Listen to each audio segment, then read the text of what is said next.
बिस्मिल्लाहिर्रहमानिर्रहीम, अस्सलाम वालेकुम। मैं हूं ज़ैनुल आबिदीन। आप देख रहे हैं प्रोग्राम जहान सियासत। आज की प्रोग्राम में ज़ाहिर है अमेरिका, इजराइल, ईरान, इस पे बात करेंगे। रूस, चीन क्या क्या करने वाले हैं, इस पे बात करेंगे।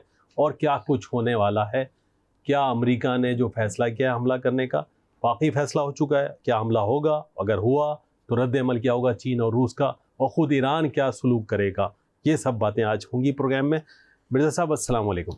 वालेकुम सलाम ज़ैनुल आबिदीन साहब और अस्सलाम वालेकुम नाज़रीन किराम। जो दुनिया में इस वक्त जो भूचाल आया हुआ है ट्रम्प के साहब के आने के बाद में, जिन्होंने सारी दुनिया को उथल पुथल कर दिया है और जानबूझ के कर रहे हैं ताकि उनकी बालादस्ती, उनकी जो प्राइमेसी है, जो उनके जो दोबारा से ग्रेड बनाने के लिए जी, वो ये सारे काम कर रहे हैं। बज़ाहिर वो अहमक नज़र आते हैं लेकिन अहमक नहीं हैं, वो एक मंसूबे के तहत काम कर रहे हैं। पहले पाकिस्तान और इसराइल को चढ़ाया और इसराइल के कहने पर जो पहलगाम का जो वाक़या हुआ था वो करवाया जी, और फिर इतना भोने तरीके से इंडिया ने उसको एग्जीक्यूट किया कि वो सबकी नज़र में आगे कि झूठा है, इनका अपना किया हुआ है। तो इसकी वजह से पहलगाम पर किसी ने उनका साथ नहीं दिया, फिर उस पर हमला करवा दिया साहब। अब बताओ, हमारे यहाँ जाफ़र एक्सप्रेस में हमारे 100 से ज़्यादा आदमी शहीद हो गए, तो हमने आप पर हमला किया। कोई एक पूरी कौम को ख़तरे में डालता है और पागल हम समझते थे कि हम तरने वाला हैं, तो हम पर हमला कर दिया, हम पर हमला करवा दिया। इंडिया कर दिया, इसराइल ने करवा दिया हम पर हमला, ताकि पाकिस्तान का एटमी प्रोग्राम ख़त्म हो और पाकिस्तान बिज़ी हो और पाकिस्तान इसराइल की तरफ न देख सके। जी, तो बेवकूफ़ हैं हम इंडियन जो हैं, वो इनके बहकावे में आए और पिटे, फिर बाद में बुरी तरह से, इतनी बुरी तरह से पिटे कि याद रहे। अब इसराइल ने कहा कि चलो अब ये मौका अच्छा है, वो जो है ईरान को हम दबोच लेते हैं, क्योंकि इनका दिफाई निज़ाम नहीं है, उनका जासूस निज़ाम बहुत अच्छा उन्होंने अपने अंदर बना रखा था। दो आदमी तो पकड़े गए ना, जो उनका जो जो जो ख़ुद यानी जासूसी का निज़ाम चलाता था वो उनका आदमी था। जो एक औरत जो उनकी मुबल्लिगा बनी हुई थी फ्रांसीसी, जो खामनाई साहब के साथ आई थी, खुमैनी साहब के साथ आई थी, वो जासूस बनकर वो ले गए सारे। तो बड़े बड़े जो अहम, जो कम से कम जो है, जो 7-8 जो बड़े लीडर थे वो शहीद करवा दिए। फिर 14 साइंसदान अब तक शहीद हो चुके हैं, एटमी साइंसदान, जो नायाब साइंसदान होते हैं। वो जब उन्होंने पकड़ा है, तो एक और भी पकड़ा जैन साहब कि एक जो चाबहार की बंदरगाह पर एक इंडियन और मोसाद का जो ऑपरेशन, यानी जो मुश्तरका एक जो इंटेलिजेंस सिस्टम था, जिसके ज़रिए जासूस करा रहे थे और ईरान और पाकिस्तान के दरमियान में ताल्लुकात ख़राब करा रहे थे और बलोच लिबरेशन आर्मी को और दीगर बलोच तहरीकों को सपोर्ट कर रहे थे, वो पकड़ लिया ईरानियों ने और इसकी इत्तला पाकिस्तान को दे दी। और नतीजे में ये हुआ कि पाकिस्तान ने उन सारे 3 जगहों पर जहाँ पर उनका अस्तर रखा था बेले का, और जहाँ पर उनकी फंडिंग होती थी और जहाँ उनकी मरकज़ था, उन तीनों जगहों पर रेड लाइन लगाई हुई थी उन्होंने उस मैप में। वो मैप शेयर कर दिया पाकिस्तान से, पाकिस्तान ने कब्ज़ा कर लिया। तो अब ये हुआ कि पाकिस्तान ने उनका बहुत खुद के साथ इसलिए किया कि पाकिस्तान ने तो ये सोचा कि भाई हमारा ब्रदर मुल्क है। एक वाक़या और भी होता है जैन साहब, आपको मैं इल्म में लाना चाहता हूँ जी। ज़ियाउल से जब ये बात चली थी, जब हमने फैसला किया कि वो ईरान से जब हम लड़ रहे थे USSR से, तो 1984 में ज़ियाउल से ने को कहा सदर अमेरिका ने कि आप ईरान पर भी हमला कर दें। उसने कहा साहब नेवर, ईरान जो है हमारा ब्रदर मुल्क है, हमारा पड़ोसी मुल्क है, हम कभी नहीं करेंगे। पहली मरतबा तारीख़ में हुआ है कि तशक्कुर के उनके पार्लियामेंट में नारे लगा रहे हैं जी। उमर हर्ष की ये कहना है, जो कि रिपोर्ट आई है कि हमला करने का फ़ैसला कर लिया है, तो उसने मैंने बज़ाहिर ये नज़र आता है कि मौखर करने का तो बहाना है, असल में वो अब उसको ये प्रोग्राम को ये करना ही नहीं चाहते। इस लिहाज से नहीं करना चाहते हैं कि जो सूरत हाल है वो इतनी संगीन हो गई है कि वो अमेरिका, अच्छा अब और अगर कहें तो मैं बात कर लूँ आपके। जी जी, अभी है, वक्त है। तो ये वो कहना चाहता है कि एक तो चाइना ने बड़ी धमकी दे दी है, 2 दफ़ा धमकी दी है जी।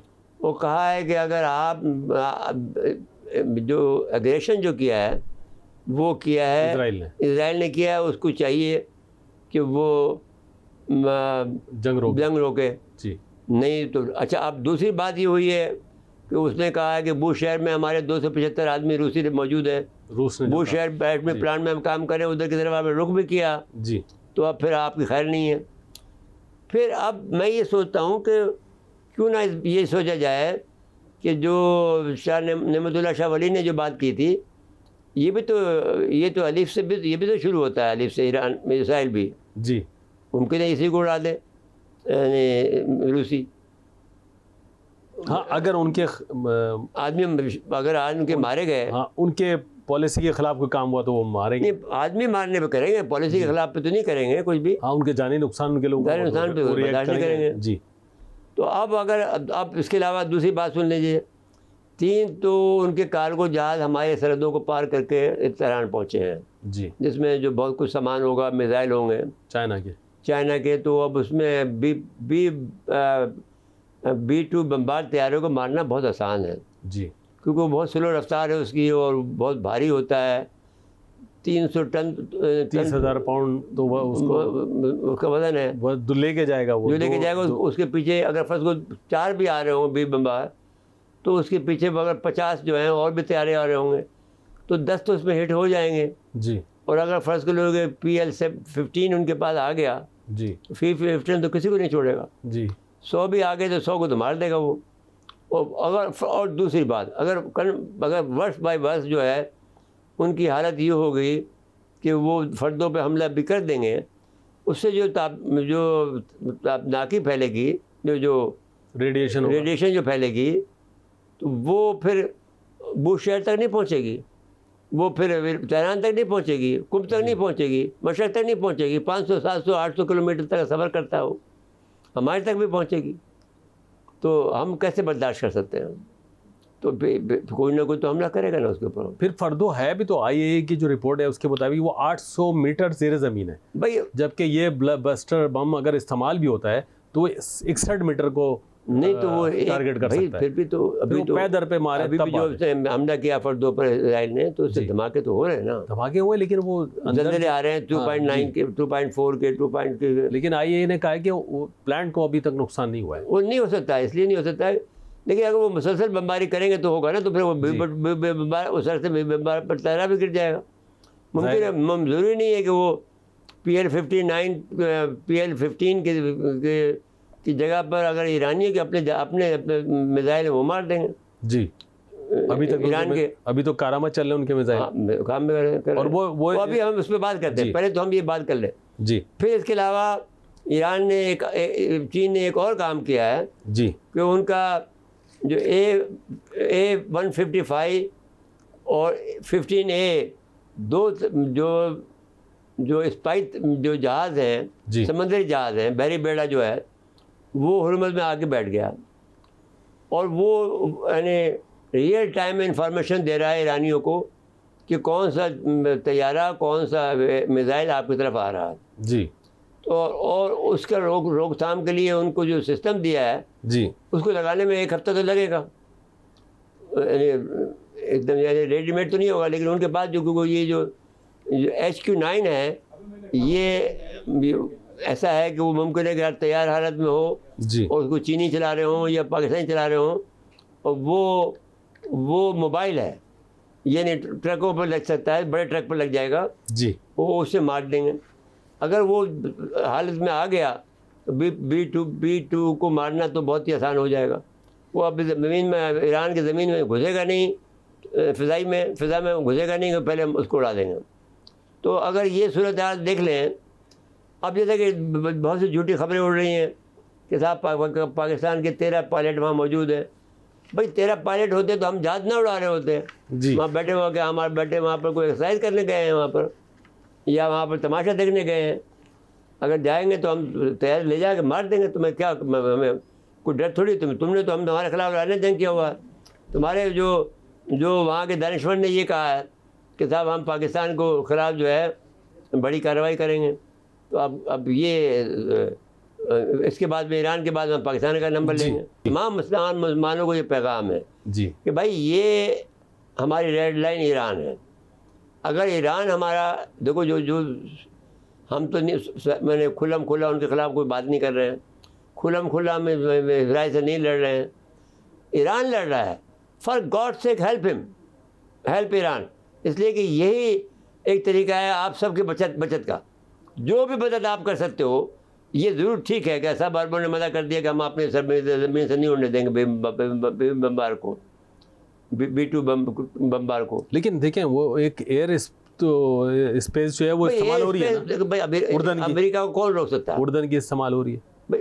उर्दन कोई मुल्क है? बिल्कुल अमेरिका का अड्डा है वो जी। और उनकी कोई बादशाहत है? भाई छोटा सा टिंगा सा मुल्क है, हाशमी अपने आप को कहते हैं, और वो सारा अड्डा ही अमेरिका का है। तो वो उनके पास कोई ताकत नहीं है। एक ज़माने में पाकिस्तान वहाँ रहते थे, जो उनको बचाया उनकी हुकूमत को, फ़लस्तीन की जो तंजीम थी वो पहले कब्जा कर रही थी उस पर जी। तो वो अब अमेरिका कर रहा है उनके तहफ़्फ़ुज़। तो वो मुल्क थोड़ी है वो जी। तो और अगर फ़र्ज़ के लिए ईरान और कतर की बात देख लें आप, अगर ईरान ने कतर पर हमला कर दिया इनके अड्डे पर, वो तो कहते हैं कि हमारी अगर रिफाइनरी तबाह कर दी तो हमारे पास पानी पीने को पानी नहीं मिलेगा। हाँ, लेकिन उनकी दोस्ती बहुत है, ईरानियों की और कतरियों की दोस्ती बहुत है। भाई दोस्ती अलग बात है, अमेरिका तो फड्डेबाज है ना जी, वो लड़वाएंगे जी। अच्छा, नहीं लड़ने को तैयार नहीं ना जी। ब्रेक के लिए मुझे कहा जा रहा है, तो ब्रेक के बाद आएंगे। तो जो आप और चीन और रूस का बता रहे थे, तो वो उसको मजीद बात करेंगे उस पर। नाज़रीन, मकसद वक्फा है, वक्फे के बाद आते हैं। फिर प्रोग्राम में खुशामदीद कहते हैं। जी मेरे साहब, रूस और चीन की जो आप बात कर रहे थे।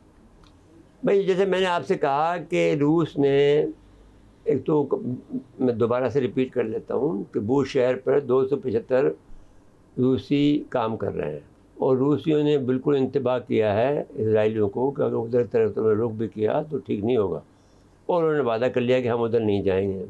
बूश शहर में एक एटमी पावर प्लांट है जी। उस एटमी पावर प्लांट को अपग्रेड करने के लिए उनके 275 रूसी काम कर रहे हैं जी।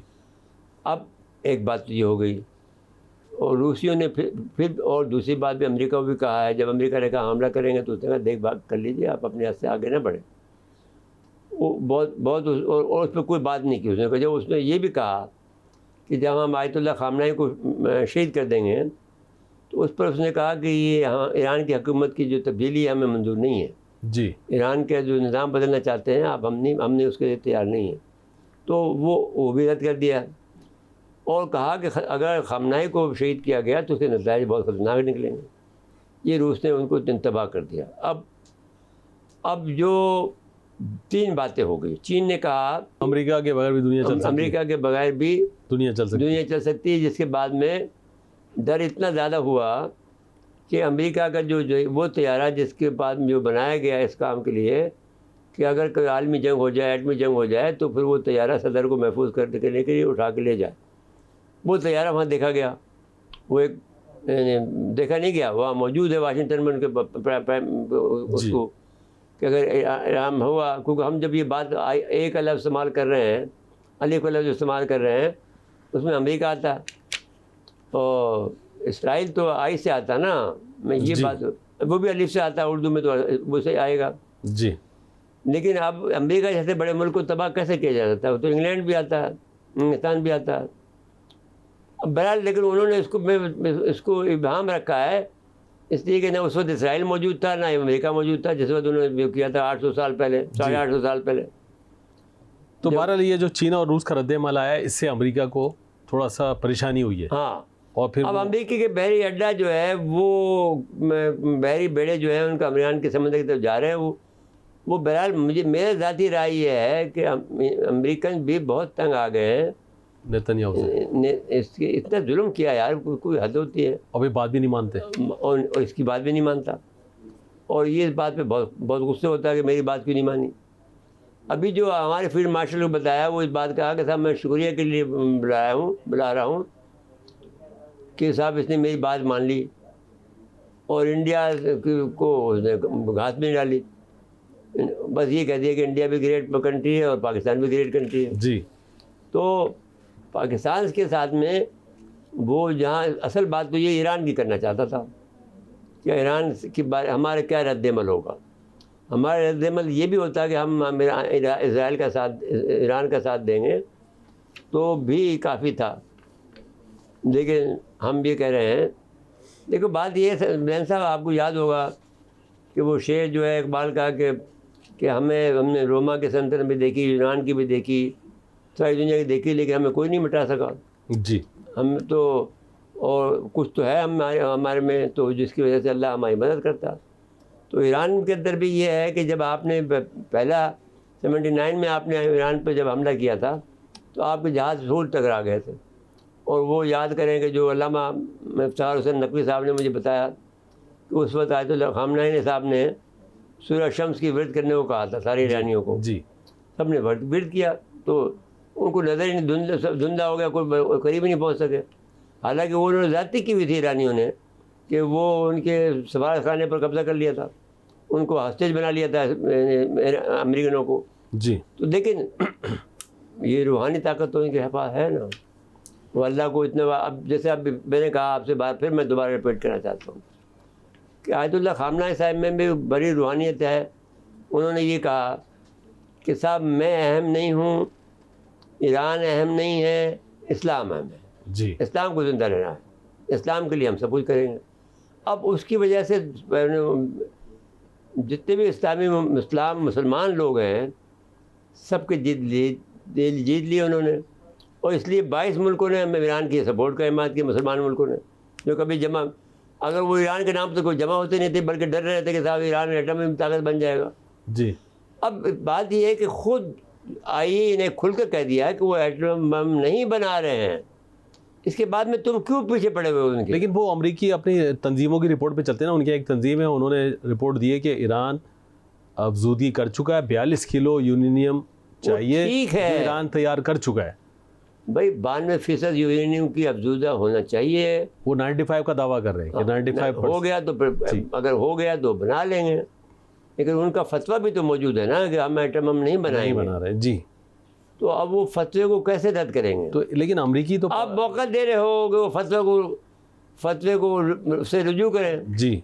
आप जब उनकी बका को खतरा आएगा तो क्यों नहीं एटम बम बनाएंगे वो? हम तो कहते हैं बना लो भाई, 2 इस्लामी मुल्क के पास हो जाएगा। अब वो कहते हैं एक ही इस्लामी मुस्लिम से नहीं समझ रहा है तो दूसरे को कैसे करेंगे? जी। और वो रेडिकल है, वो यूँ कहते हैं। भाई रेडिकल नहीं है, आप उनको देखें, वो काफ़ी समझदार लोग हैं, बड़ी एंशिएंट सिविलाइजेशन है उनकी, बन जाने दो। एक को कह देना कि एक सुन्नी है, एक को कह देना शिया कह देना, तुम्हारी तो बड़े फायदे की चीज़ है। जी। हमें तो कोई एतराज़ नहीं है भाई। एतराज़ तो यूँ होता है कि भाई किसी भी कोई दूसरा एटमी मुल्क नहीं चाहता कि तीसरा बने, तो भाई हम क्या करें? शिमाली कोरिया बन गया तो हमारे पास की बात थी क्या? वो तो बन गया। अच्छा, वो अमेरिका ने एक और बात भी कर दी कि रूस और शुमाली कोरिया असला फराम कर रहे हैं ईरान को। हाँ तो कर रहे होंगे, उसमें क्या बात होगी? अच्छा, वो तो भाई उनका स्ट्रेटेजिक पार्टनर है, इसमें क्या गलत बात है? कौन सी गलत बात है, मुझे बताओ इसमें। लेकिन रूसी सदर ने यह भी कहा कि हमारा दिफाई कोई मुआहदा नहीं है ईरान के साथ। भाई स्ट्रेटेजिक पार्टनर हो तो सारे मायदे हैं। आप रूसी सदर साहब भी अगर आपने आपको डिप्लोमेसी खेलना चाहते खेले, लेकिन आपने दे दिए ना उनको। मैं तो अपने मजमून में लिख दिया, आपने उनको वो मशीनें दे दी हैं जिससे कोई छोटे बम बना सकते हैं। बड़े न बनाए, छोटे बना लेंगे, बस उनको जाग गिराना होगा। वो इनका जो एटमी पावर प्लांट उड़ जाएगा, 1 मिनट में लगेगा, फिर सारी जो उसकी जो बुखारात है, जो रेडिएशन है, वो फिर पूरे इसराइल को खा जाएगी, और मुमकिन है उर्दून को भी खा जाए। जो जालिम लोग हैं जैन इस दफ़ा नहीं बचने। ये तो मैं एक बात मैं कहना चाहता हूँ। आप यकीन मान लीजिए जैसे कि सूरज कल मशीन से निकलेगा जी, ये लिखी हुई तहरीर है आसमानों पर कि जालिमों की सज़ा का वक्त आ गया, इज़राइल तो नहीं बचना। अब आप जितना भी कर लें, आप कोशिश कर लें, कितना भी आप लेपापोती कर लें, कितने भी मुल्क उसकी हिमायत में आ जाएं, इज़राइल नहीं बचना। इसलिए कि इनकी जो आह है उसने आसमान का सीना फाड़ दिया है। आसमान में उनकी आग लग गई है, और हम पर हैफ है कि हम जैसे मुल्क जो है हम खामोश बैठे रहे हैं। ये ज़रूर है कि हमने उनकी माली मदद की है, ये ज़रूर है हमने उनकी जो दुआएं की हैं गज़ा वाले मामले पर कितने मिस्कीनी, एक भूखे प्यासे बेचारे गरीब बैठे हैं, इमदाद लेने बैठे हुए हैं, बच्चे बैठे हैं, मासूम औरतें बैठी, मासूम बच्चे हैं, मासूम औरतें हैं, उनको मार रहे हो तुम लोग, अभी भी मार रहे हैं, कम वक्त कोई रोकने वाला नहीं है। मेरे साहब ये भी एक अजीब सी बात है, अगर उनका रुख ईरान की तरफ है और वो उधर भी हमले कर रहे हैं, तो उधर से हमास की क्या एकदम मज़ाहमती क़ुव्वत ख़त्म हो गई, कोई जवाब नहीं आ रहा है। तो देखो कोई और मुल्क तो सपोर्ट नहीं कर रहा जी, उन्होंने सारी सप्लाई लाइन उनको कट ऑफ कर दी, कहाँ से मदद आएगी? असला नहीं है उनके पास, असला नहीं है उनके पास, बेचारों के पास। तो अब इन्होंने जो मुकादिम। अच्छा, और अभी वो ये भी मिसाइल वाले पे बात कर लेंगे, लेकिन थोड़ा सा अभी हूसियों की बात कर लें। अभी तक हूसियों की तरफ से कोई ख़ास हूसी जो है उसमें मेरे ख्याल में जो सप्लाई लाइन है वो अभी उसको ईरानियों ने मज़ीद जदीद उनको हथियार देने रुक गए अभी। हाँ, तो उसमें से जदीद में उनसे जो गलती हुई है वो यही हुई है कि हसन नसरुल्लाह को उनको जदीद हथियार दे देने चाहिए थे। जी, जो फैक्ट्री लगाई थी इन्होंने शाम में वो तबाह हो गई। तो अब गलती ये थी कि उनके पास ऐसे असले होना चाहिए थे कि वो 2-4 मार देते, तो उनको ये खतरा था कि भाई ऐसा ना हो कि हमारे हथियार पकड़े जाएं और हमारा राज खुल जाए। जी, तो ये इम्कान दुरुस्त था उनका, मेरे ख्याल में फ़ैसला भी सही था, लेकिन कोई ना कोई सिस्टम उनके पास ऐसा होना चाहिए था कि वो अब इस वक्त था कि वो हिज़्बुल्लाह अपना किरदार अदा करता, जी, इस वक्त था कि हमास अपना किरदार अदा करता, इस वक्त था हूसी अपना किरदार अदा करते। अब आपके पास सिर्फ हूसी रह के हूसी रह गए, तो वहाँ भी जाकर ईरानी खुद लड़ना चाहिए ईरानियों को, इसलिए कि जो जो जो जो सजीद मिसाइल है, अगर अमेरिका से अब अमेरिका लड़ेगा नहीं, मेरा ज़ाती राय है। जी, मुझे फिर ब्रेक के लिए कहा जा रहा है, ब्रेक के बाद आएंगे तो जो आप उनके जो अभी तक मिसाइल इस्तेमाल किए ईरानियों ने उस पर बात कर लेंगे। नाज़रीन, मकसदा वक्फा है, एक बार फिर प्रोग्राम में खुश आमदीद कहते हैं। जी मेरे साहब, आप उनके मिसाइलों की बात कर रहे हैं। देखो, ईरान एक बहुत अहम मुल्क है जी।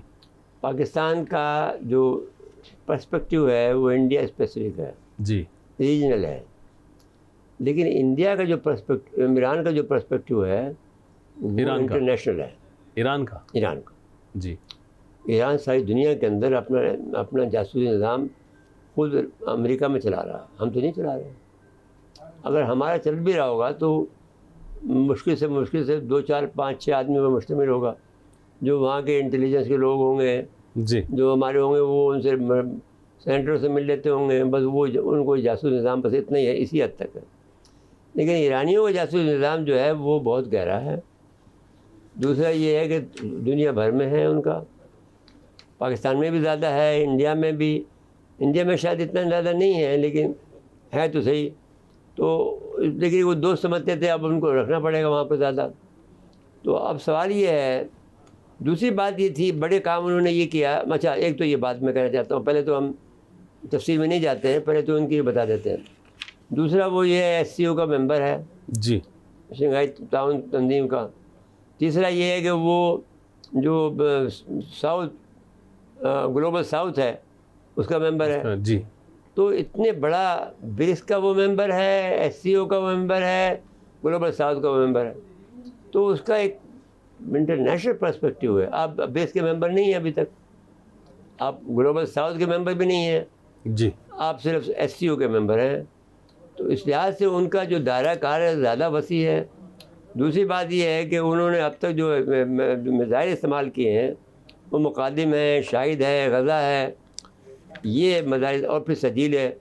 अभी तक तो उन्होंने खैबर नहीं किया जी। जो मैंने आपसे कहा था कि भाई खैबर, पहले सजील भी बात कर लें, उनका सजील भी कोई कम नहीं है जो उन्होंने अभी तक नतीजे उसके बताए जाए। ऐसा लगता है जैसे वो PL-15 के बराबर है जी।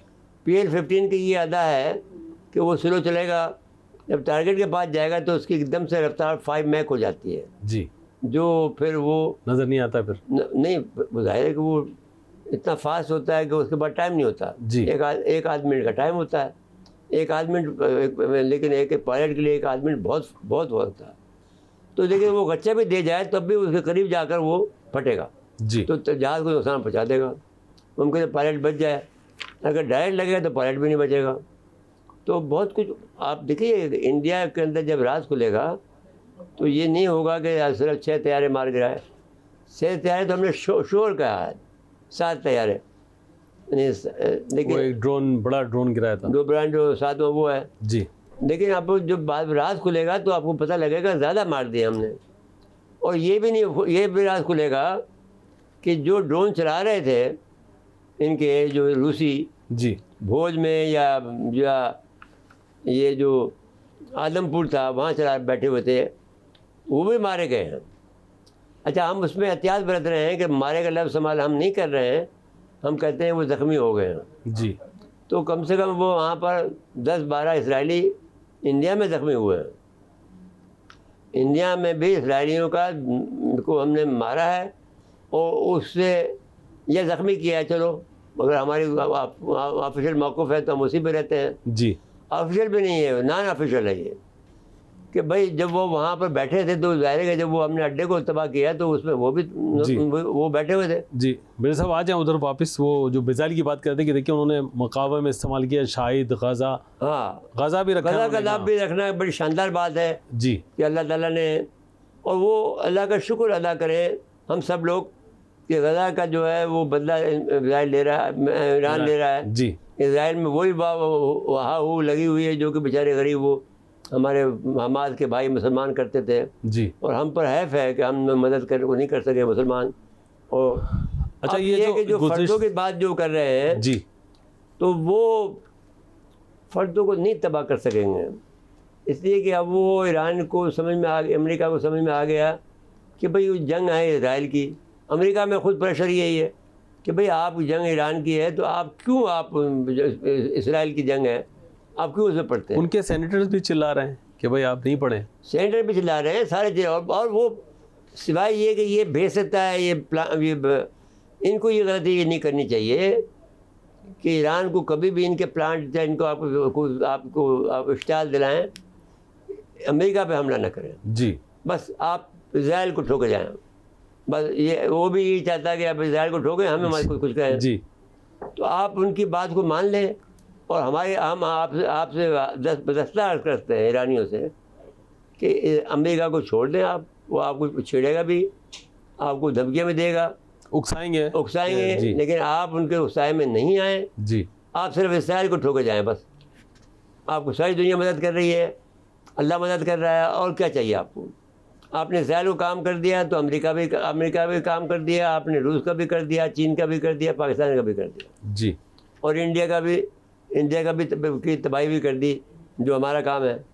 तो अब हम इंडिया पे लड़ना नहीं चाहते जी। इंडिया अच्छा, इंडिया तो खुद 6 हिस्सों में बट रहा है। जी अच्छा, आपने फील्ड मार्शल साहब के दौरे की काफ़ी तफसील से बात कर ली। इसके साथ ही हमारे वज़ारत ख़ारजा की तरफ से भी बयान आया कि उन्होंने कहा कि भाई इजरायली जारियत तो पागलपन है, हाँ, और फौरी ख़त्म की जाए। हाँ, लेकिन उससे ज़्यादा अब बात यह है कि जो बात शी जिनपिंग ने कही है वो ज़्यादा अच्छी है। जी, शी जिनपिंग ने कहा कि भाई जारियत आपने शुरू की थी, बंद भी आप करें, फ़ौरन बंद करें। जी, पाकिस्तान ने तो जो उसकी हैसियत है वो उस हैसियत के मुताबिक उसने एक बयान दे दिया, लेकिन हमने ईरानियों का ने जो हमसे फरमाइश की कि हमारे हाजी आ रहे हैं, उन्होंने कहा साहब हम उनको ले आएंगे, जी, अपने पास रखेंगे, मेहमान बना के रखेंगे। उन्होंने कहा कि साहब आप यूएन में उठाओ, हमने कहा उठाएंगे, यूएन में उठा दिया, हमने रेजोल्यूशन भेज दिया हमने। उसमें हमारे साथ अलजायर भी था और भी कई ममालिक थे, तो वो हमने बता दिया। उन्होंने कहा साहब हम ये जो और भी जो लोग हैं उनको आप जी, जो हम काम करें वो उन्होंने कहा करेंगे। हर काम उनका जो उन्होंने कहा हमने उनकी तामीर की। उनके वीज़े भी का मसला हमने कहा देर वीज़े दे दो उनको, ईरानियों को पाकिस्तान के लिए। जी, किसी भी तकलीफ़ का हमने उनको तकलीफ से नहीं गुजरने दिया। जी अच्छा, इसी दौरान वज़ीर दिफा ख्वाजा आसिफ का बयान बड़ा इंपॉर्टेंट रहा। Khawaja Asif is the hero of the Muslim world. जी, उसने कहा कि भाई ईरानी सफ़ीर ने भी उनको हीरो करार दिया।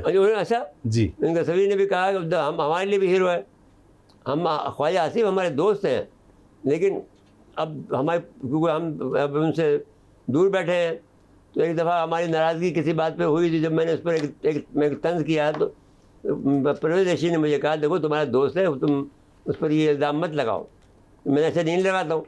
परवेज़ रशीद की बात मैंने मानी, तो परवेज़ रशीद मेरा दोस्त है, बहुत मोहतरम दोस्त है मेरा और बहुत बाइज़्ज़त आदमी है। तो खैर वज़ीर दिफा की तरफ से जब बयान आया उन्होंने तो असेंबली में खड़े हुए कहा ना, असेंबली पाकिस्तान की यार सुप्रीम है। मैं कहता हूँ कि क्या आदमी है मुसलमान की, ये मुसलमान कहते हैं इसको। जी सारे गुनाह उसके माफ़ हो गए इस बयान पर। इसने सारे मुसलमान, यानी कोई ऐसी बात नहीं है। उससे एक दिन पहले मेरी बेटी ने मुझसे ये कहा कि अब्बू ये तो सारे के सारे मुसलमानों को एक एक करके मार देंगे। मैंने कहा बच्चा सब्र करो। और वो बयान फिर वो आ गया, बिल्कुल उन्हीं अल्फाज में आया कि भाई ये इज़राइल जो है वो ये तो सारे मुसलमानों को एक एक करके मार देगा। पहले उन्होंने लिबिया को मारा, पहले इराक़ को मारा, शाम को उड़ा दिया, लिबिया को उड़ा दिया, अब ईरान की बारी, अफ़गानिस्तान पे कर लिया, अब हमारी बारी है, ईरान की बारी है, अब हम उसके बाद हमारी बारी है। और उन्होंने खुद भी कह दिया इसराइलियों ने। जब ये पागल होते हैं तो फिर यही होता हाल। ये उल्टी चाल हो रही है इनकी जी दिमागों की, इनकी जो इसराइलियों जो बहुत दिमाग के लोग हैं जी, इनकी चाल उल्टी चल पड़ी है जैन साहब। मतलब अब इनके लिए काउंटडाउन शुरू हो गया इंशाल्लाह। मेरे साहब बस इन्हीं अल्फाज के साथ प्रोग्राम का वक्त ख़त्म हुआ। नाज़रीन आज के लिए इतना ही, आइंदा प्रोग्राम तक के लिए इजाज़त चाहते हैं।